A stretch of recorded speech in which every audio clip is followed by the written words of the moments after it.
Bienvenue à Cogito, l'émission qui fait la lumière sur la recherche et la création étudiante à la maîtrise et au doctorat de l'Université Laval. Aujourd'hui, nous souhaitons prévenir les catastrophes naturelles ou autres problèmes grâce à un logiciel de géomatique avec Edia Samari. Nous tentons de mesurer la quantité de gaz à effet de serre libérée par la fonte du pergélisol en Arctique en compagnie de Samuel Gagnon, et Moussa Bienvenu Abba tente d'établir le rôle des tribunaux pénaux internationaux dans le processus de consolidation de la paix. Bonjour, je suis Edia Samari, étudiante en doctorat en sciences géomatiques de la faculté de foresterie, géographie et géomatique. Ma recherche porte sur la représentation des processus spatio-temporels avec un outil informatique qui s'appelle automate cellulaire. C'est dans l'idée d'aider les gestionnaires du territoire dans leur prise de décision. Ainsi, c'est un système d'information géographique. Donc, c'est un système qui, à partir de données, à partir de manipulations, de logiciels, d'intervenants, permet d'étudier tout phénomène qui peut avoir lieu dans le temps et dans l'espace. L'automate cellulaire, en fait, c'est un outil informatique qui permet de simuler le comportement global d'un phénomène ou d'un processus à partir de ce qui se passe localement, à partir d'interactions locales entre des cellules qui occupent l'espace. On l'appelle automate parce que à un temps donné, on peut, à partir de l'état des cellules voisines, de chaque cellule centrale, on peut prédire ce qui se va passer à l'étape suivante, au temps prochain. Donc, c'est automatique. Ces cellules-là, c'est des cellules spatiales donc, qui occupent un territoire ou un espace. Puis, on va regarder dans chacune des cellules comment se déroule le processus ou le phénomène, comment se font les interactions à chaque instant, puis essayer de voir les interactions qui vont avoir lieu dans le temps prochain. Une tessellation, on peut la définir comme une grille, donc un découpage de l'espace. Si on pense à une grille de carrés régulière, ça c'est une tessellation. Puis lorsqu'on parle de tessellation irrégulière, c'est lorsque la forme géométrique des cellules de cette grille-là ne sont pas identiques. Elles sont de forme quelconque. Et c'est ce qu'on utilise dans le système que nous avons élaboré. Pourquoi hiérarchique? Parce qu'on peut construire à partir d'un jeu de données initial plusieurs niveaux d'échelle, donc plusieurs niveaux de détail, mais aussi on peut naviguer entre ces échelles-là, donc on peut passer d'une échelle à une autre. Le diagramme de Voronoi, c'est un cas particulier. Donc, parmi les tessellations irrégulières qui peuvent exister, on peut avoir à utiliser ce qu'on appelle le diagramme de Voronoi.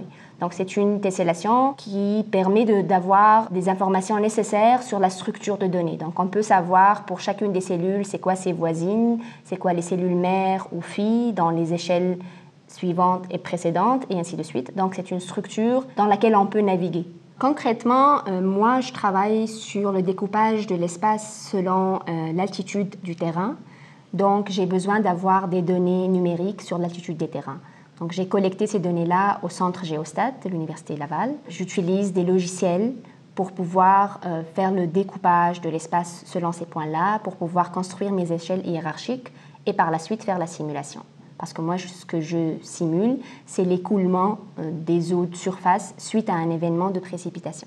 Donc, je collecte aussi des données de précipitation, des données de débit d'eau, et j'intègre tout ça dans mon système pour faire des simulations. Puis selon les altitudes, on peut construire ce qu'on appelle les pentes entre les cellules, puis voir la direction d'écoulement des eaux, puis par la suite avoir une idée sur chacune des cellules, comment elle distribue l'eau vers ses voisines, comment elle prend l'eau aussi de ses voisines. Et c'est ces interactions-là qui permettent d'avoir à chaque pas de temps quelle quantité d'eau va s'écouler entre les cellules.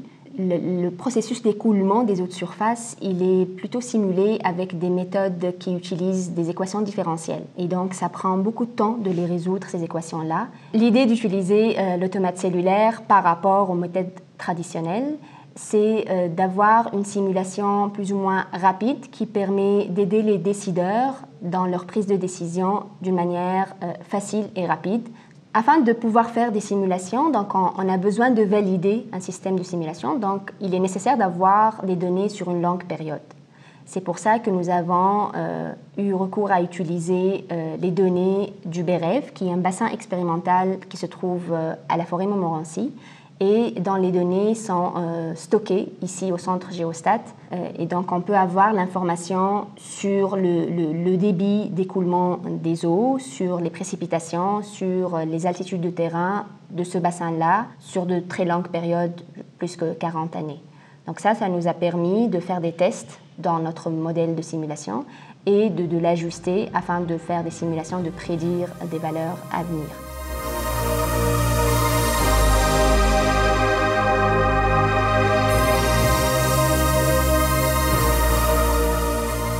Moi, ce que j'ai construit, c'est un logiciel ou un simulateur qui, à partir de données, quelle que soit l'application, moi je l'ai utilisé pour l'écoulement des eaux de surface, ça peut être utilisé pour des feux de forêt, pour le trafic routier, peu importe. À partir de données qui sont distribuées d'une manière quelconque, donc d'une manière naturelle sur l'espace, on peut le découper, cet espace-là, en cellules qui sont des cellules de Voronoi. Puis on peut, en introduisant une règle simple d'interaction, selon le cas d'application, étudier comment se fait l'interaction entre les cellules et prédire qu'est-ce qui se passe à des pas de temps prochains. Donc, c'est ça l'idée, c'est un simulateur qui peut être utilisé pour tous les types de processus spatio-temporels. Ce qui est à valider à chaque fois ou à chaque application, c'est quoi la règle simple d'échange ou d'interaction entre les cellules. C'est elle qui va permettre, à partir de localement, de comportement local, de prédire le comportement global. Pour l'exemple du trafic routier, l'application que nous avons développée reste valide. L'idée est d'avoir des points importants de l'espace à partir desquels on va découper cet espace en diagramme de Voronoi.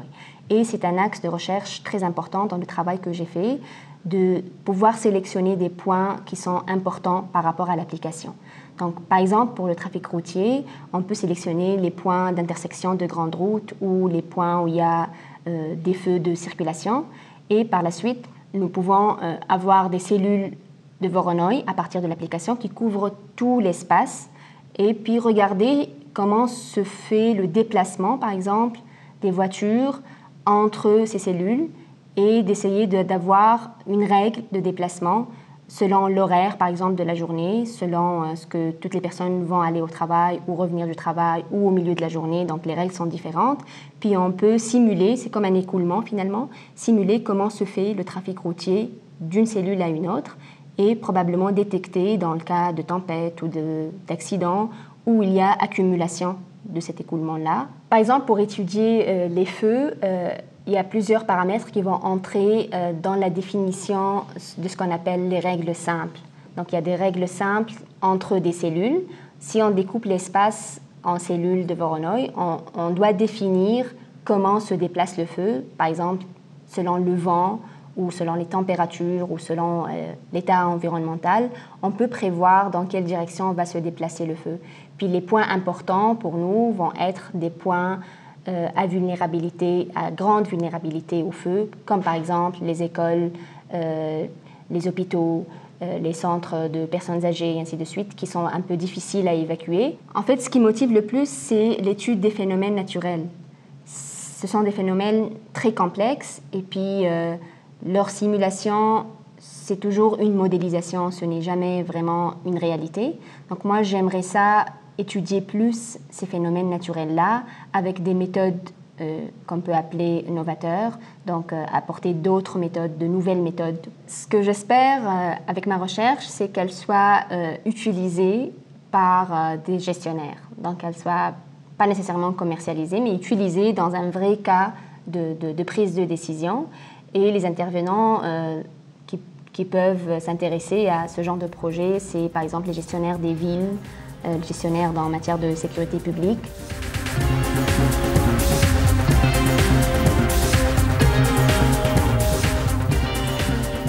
Bonjour, je m'appelle Samuel Gagnon, je suis étudiant à la maîtrise en géographie à la faculté de foresterie, géographie et géomatique.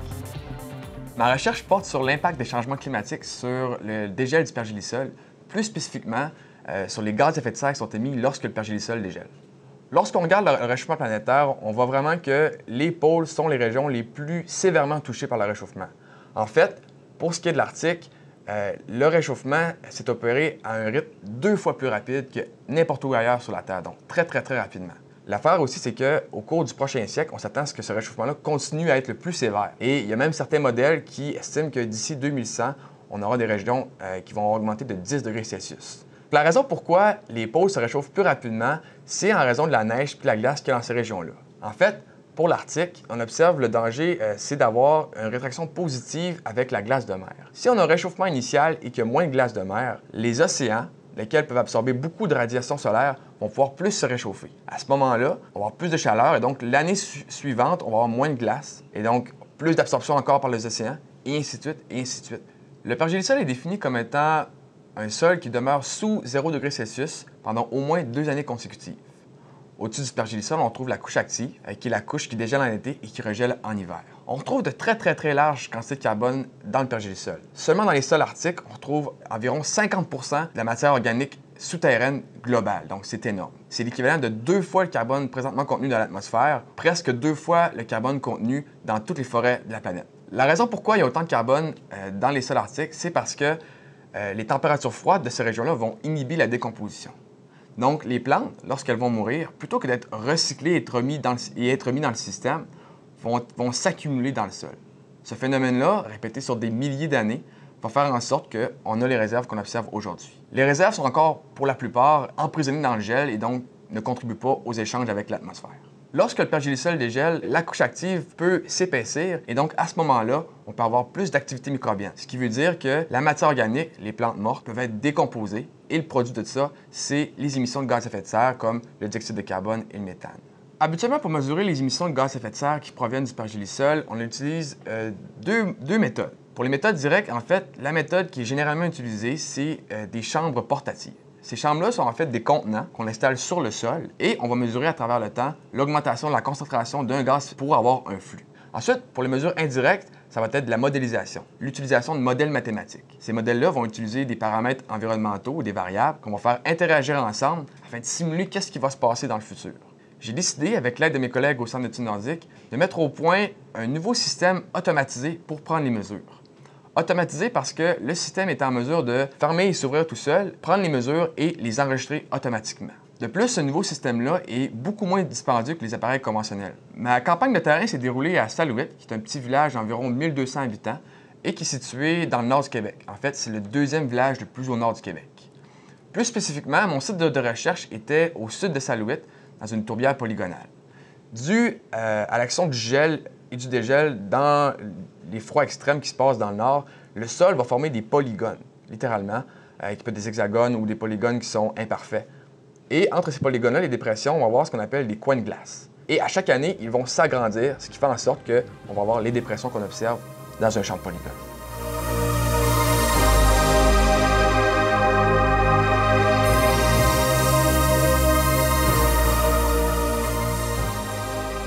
Sur mon site de recherche, j'avais 4 systèmes de chambres automatisées. 4 systèmes parce que je vais avoir des conditions différentes. Le premier système était en conditions naturelles, donc pour mesurer les émissions actuelles de gaz à effet de serre.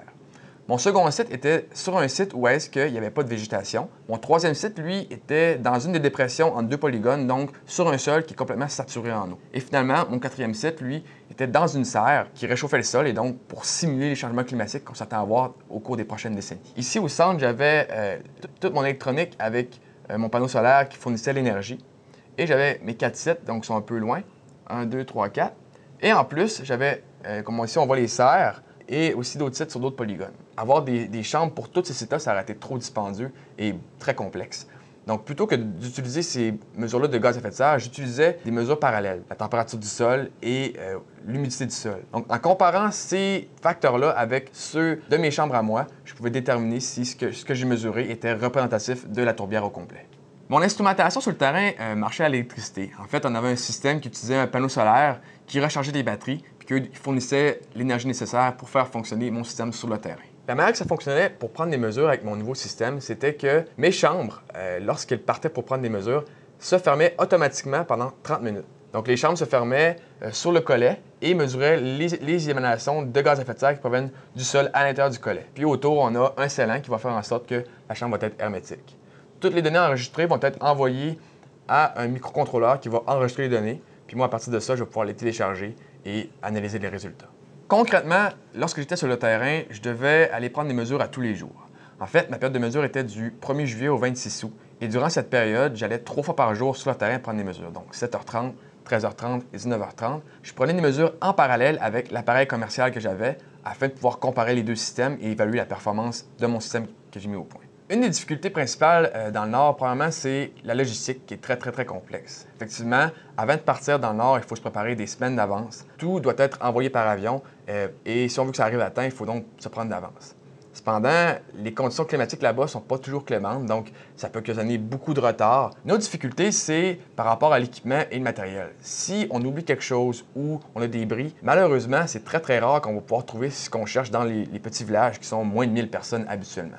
La première chose que j'ai observée dans mes résultats, c'est que le site qui émettait le plus de CO2, parce que je n'ai pas encore pu analyser le méthane, le CO2, ça provenait vraiment du site saturé en eau, suivi du site qui était réchauffé par une serre, le site en conditions naturelles et finalement le site sans végétation. Initialement, on ne s'attendait vraiment pas à ce que le site saturé en eau soit celui qui émette le plus. En fait, on s'attendait à ce qu'il n'y ait pas beaucoup d'émissions de CO2. Pour la performance des chambres, on a observé que mon système a tendance à sous-estimer les flux à comparer avec le système commercial.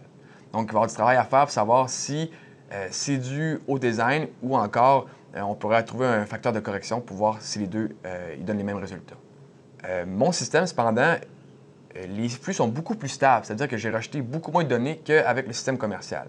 Ce qui est probablement dû au fait que mon système était plus hermétique et donc il y avait moins de fuite de gaz. Également, on a aussi observé que la température de l'air a une très forte influence sur les flux de CO2, ce qui explique aussi pourquoi les flux à midi, à 13h30 en fait, étaient plus élevés que le matin ou le soir. Au temps de ma recherche, j'espère que la caractérisation des émissions de gaz à effet de serre que je vais faire sur une tourbière polygonale va pouvoir être réutilisée pour d'autres sites similaires à travers l'Arctique. Donc à ce moment-là, on va pouvoir prédire avec plus de précision sur de plus grandes échelles quelles sont les émissions de gaz à effet de serre. Quand on est dans le Nord, notre temps est limité et donc on doit vraiment travailler au maximum parce qu'on a seulement 2 mois par année pour pouvoir y travailler là. Le reste de l'année, c'est complètement gelé ou glacé, donc on ne peut pas y aller quand on veut, évidemment.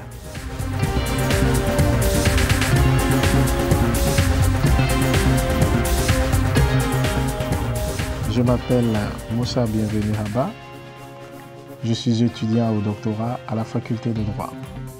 Mon projet de recherche porte de façon plus générale sur l'interaction entre la justice pénale internationale et la construction de la paix. De façon plus spécifique, sur l'analyse du rôle du tribunal spécial pour la Sierra Leone dans le processus de consolidation de la paix entrepris dans ce petit pays de l'Afrique de l'Ouest à la fin du conflit armé qui est survenu durant à peu près une décennie. Le tribunal pénal spécial pour la Sierra Leone a été créé en 2002 à la suite d'un accord entre le gouvernement de Sierra Leone et l'Organisation des Nations Unies pour poursuivre les auteurs des violations graves du droit international humanitaire, mais aussi de certains crimes du droit sierra-léonais commis pendant le conflit armé qui a eu lieu dans ce pays et notamment à partir de 1996. Il y a eu 13 personnes inculpées et les 13 personnes appartenaient à toutes les factions qui ont combattu pendant près de 10 ans dans ce conflit. Ce sujet m'a été inspiré par un événement tragique qui a eu lieu dans mon pays d'origine, en Guinée-Conakry. C'est notamment la répression d'une manifestation pacifique le 28 septembre 2009. C'était une manifestation de l'opposition et contre le régime, à l'époque une junte militaire, et ils ont réagi en tirant sur la foule. À la suite de cet événement, je me suis posé la question de savoir quel serait le rôle de l'impunité dans la récurrence de ces crimes. Quel pourrait être le rôle de la Cour pénale internationale dans le but de la prévention de ces crimes dans le futur?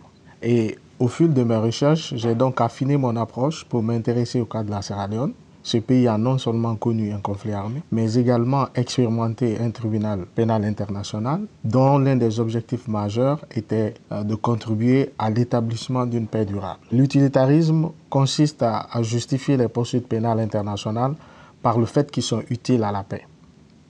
C'est un des arguments majeurs défendus par les auteurs dits idéalistes pour qui il ne saurait avoir de paix durable sans justice. À l'opposé, les réalistes, quant à eux, soutiennent que la justice en général exacerbe les conflits.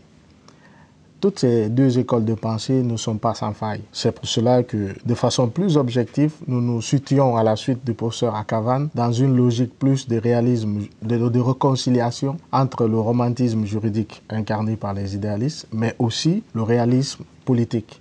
une tendance de plus en plus grande se développe pour analyser de façon objective et voir qu'est-ce que et dans quelles conditions la justice peut apporter, quelles peuvent être ses limites et quels sont les critères pour renforcer ses faiblesses.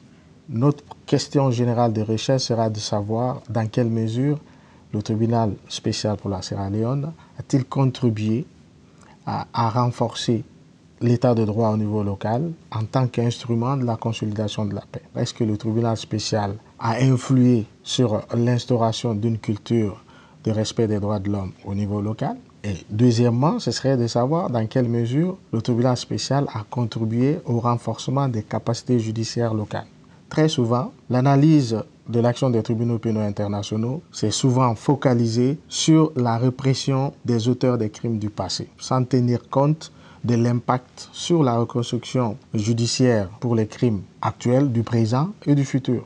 Les poursuites internationales vont non seulement permettre au niveau des individus, si le tribunal est vraiment efficace, d'instaurer la dissuasion, parce qu'en poursuivant, ça envoie non seulement une réponse claire à ceux qui ont commis les crimes en les neutralisant par l'arrestation, mais également ça envoie une leçon aux futurs violateurs pour le sort qui les attendrait si jamais ils violent les règles fondamentales du droit international. Dans beaucoup de pays dictatoriaux ou sortant des conflits, est quand même indexé comme étant l'une des principales causes des conflits. Donc renforcer le système judiciaire, c'est renforcer le recours au règlement pacifique des différends, donc rejeter le recours à la violence.